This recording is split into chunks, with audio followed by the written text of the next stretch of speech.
Hi, I'm Labrada. In this video, you're going to learn more tips on how to motivate yourself to work out and eat right.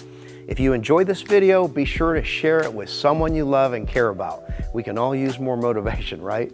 In our last motivation video, we talked about reframing the manner in which we mentally speak to ourselves about the things that we do to reach our goals. We emphasize using the phrase, I get to, instead of I have to, and how this ties into the way that your brain perceives pleasure and work. Remember that motivation is largely driven by the pain and pleasure principle that we hear often about in psychology. The principle is that we're always moving towards what we perceive as pleasure and moving away from what we perceive as painful. Notice that the word perceive is being used here. I use that word because no two people perceive an action in the same way. For example, I love to work out, but many will tell you that they hate to work out. The key is perception. In this video, we're going to be discussing how to change your perception, that is, the way in which you perceive things, to keep you motivated. So let's start by looking at one example. You may not like to work out, but you sure like the way you would look in your bathing suit or your bikini if you did the workout, right? So change your perception from focusing on having to work out to wanting to wear the swimsuit or the bikini. Here's another example. You might tell yourself that you love sweets. And by keeping that perception, you'll stay stuck in a body that you don't want. So change your perception to something like, I don't like how those sweets make me look. I could wear those Oreos, or I could wear a six-pack of abs. Which matters more to me? Okay, let's move on to something else. Never give yourself an out. One of the worst things that you can do is to instantly stop being motivated is to give yourself an excuse to quit. For example, when the alarm goes off in the morning and you say, well, I can always make up the workout later. Yeah, perhaps after work. Yeah, that's what I'll do. When you internally say that, you hit the snooze button and you go back to sleep. The reason that you're always on time for work is because it's not an option to show up late. You'll be reprimanded or worse, fired. And that's the very reason that you get out of bed every morning regardless of how late you stayed out. Since sleeping in is not an option, you never give your brain that option. With working out, you do the same thing. Convince yourself that's not even an option to sleep in. If you give yourself the option of an out, your mind will grab a hold of that excuse every time. All right, and here's another tip.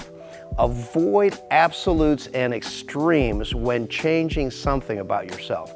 Instead, turn it into a lifestyle. The key is that you're going to be in this for the long haul, because whatever you do to create the change is what you must do to keep it.